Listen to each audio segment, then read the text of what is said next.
Bismillahirrahmanirrahim. Assalamualaikum warahmatullahi wabarakatuh. Perkenalkan, nama saya Muhammad Lukman Hadi, CGP Angkatan 4 Kabupaten Pasuruan dari SMK Negeri 1 Sukoharjo. Pada kesempatan ini saya akan menjelaskan terkait dengan mulai dari diri, pembelajaran sosial dan emosional modul 2. Sebagai pendidik, Anda tentu pernah berada dalam suatu peristiwa yang membuat Anda merasa emosi positif. Misalnya optimis, senang, gembira, dan bahagia. Nah, selanjutnya, apa kejadian dan kapan, di mana? Ini tepatnya pada saat saya mengajar di pembelajaran atonika.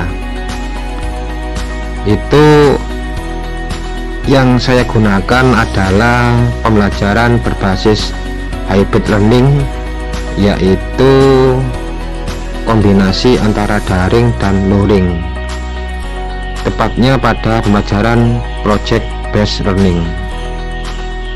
Setelah itu saya integrasikan ke dalam akun belajar ID, dan pada endingnya anak-anak merasa senang dan mampu mengeksplorkan konsep pembelajaran yang dapat menciptakan produk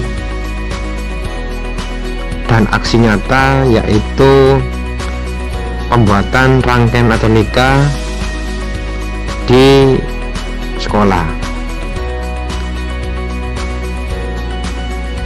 Setelah itu, apa yang diharapkan?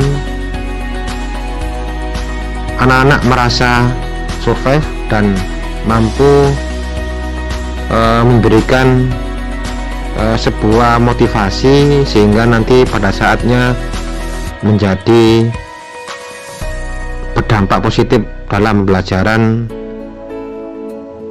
menciptakan gerakan sekolah menyenangkan.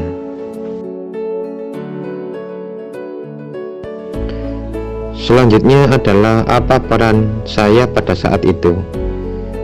Peran saya pada saat itu adalah sebagai guru pembimbing sekaligus fasilitator anak-anak dalam membuat project based learning, sehingga nanti harapannya bisa berdampak kepada kompetensi yang dimiliki oleh siswa,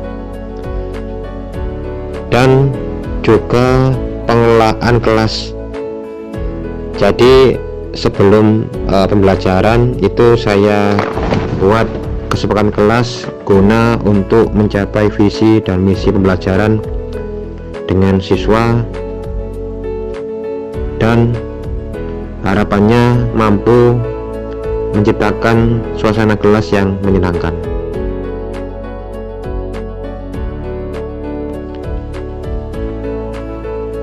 Implementasi model hybrid learning ini mengajarkan kepada saya untuk meningkatkan cara pembelajaran yang sekiranya dapat mengakomodir semua kebutuhan belajar siswa secara optimal, dan harapannya pengembangan inovasi pembelajaran dapat memberikan kesempatan kepada siswa untuk bereksplor dan menciptakan karya yang bermanfaat kepada sekolah. Dari peristiwa tersebut dapat dikatakan bahwasanya pembelajaran kombinasi antara daring dan luring yang disebut dengan hybrid learning ini mampu menjawab tantangan pembelajaran pada saat ini, sehingga minat potensi dan profil belajar siswa akan terbentuk dengan sendirinya dan mampu menggali kebermanfaatan untuk siswa. Selanjutnya adalah peristiwa yang memicu emosi-emosi negatif, misalnya pada pembelajaran hybrid learning ini, di mana pada saat ini kondisi pandemi COVID-19 ini masih berlangsung. Jadi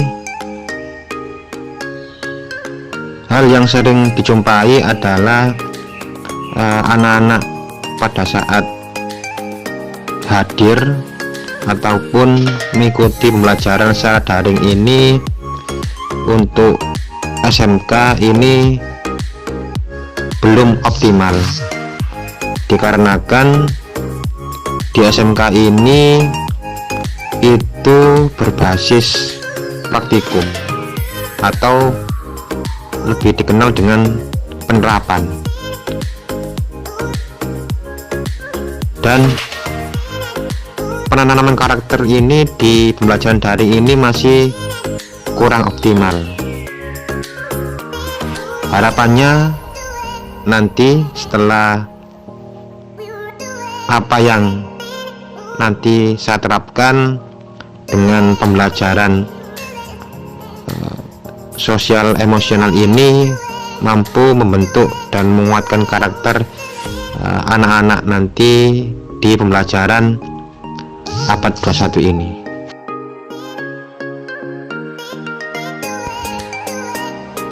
Peran saya pada saat itu adalah mendampingi anak-anak dalam pembelajaran yang berbasis hybrid learning dan menumbuhkan percaya diri dalam melaksanakan maupun menyelesaikan tugas-tugas yang dikerjakan, baik secara teori maupun secara praktikum. Dan selama pembelajaran saat pandemi COVID-19 ini, anak-anak juga saya libatkan dalam pembelajaran PJBL yang harapannya ke depan dapat menumbuhkan jiwa kepemimpinan pembelajaran dan berani mempresentasikan di depan kelas.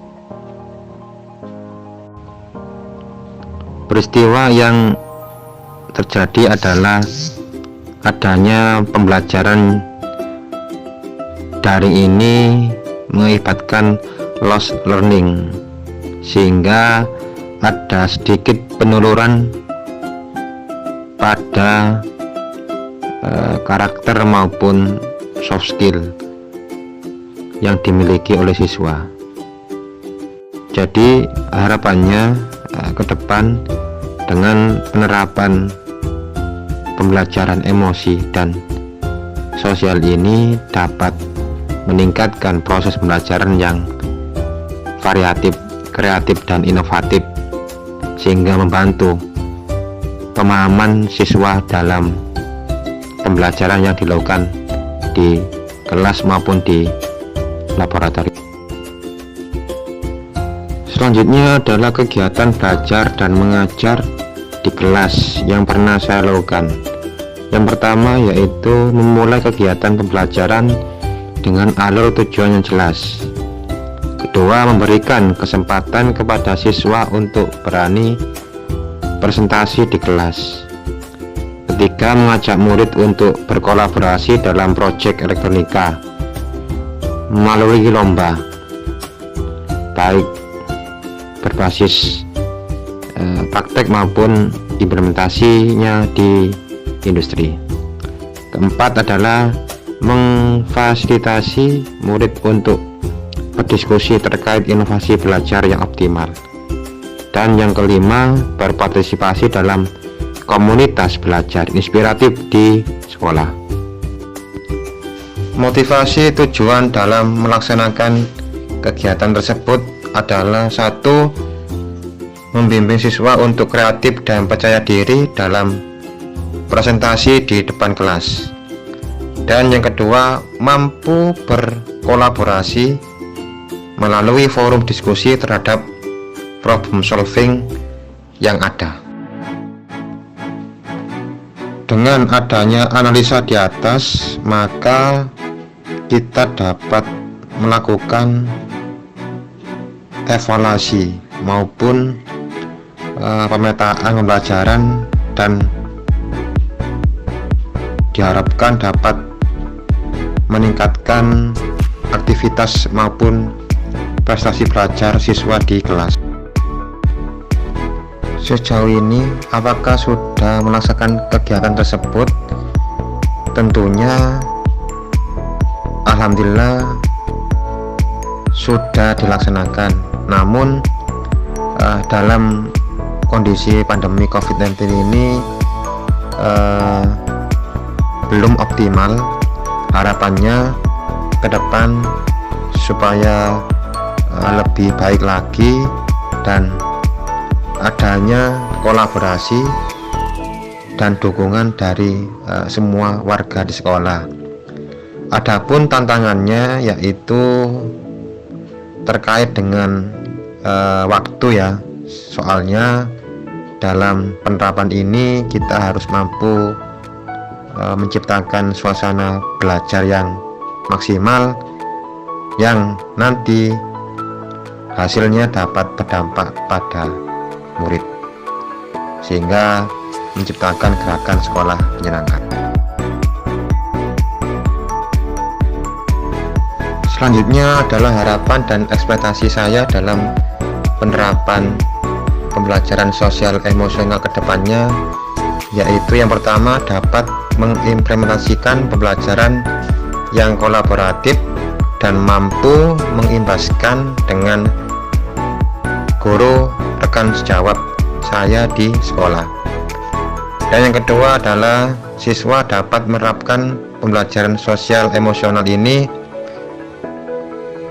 dari segi karakter, kerjasama, jujur, dan bertanggung jawab.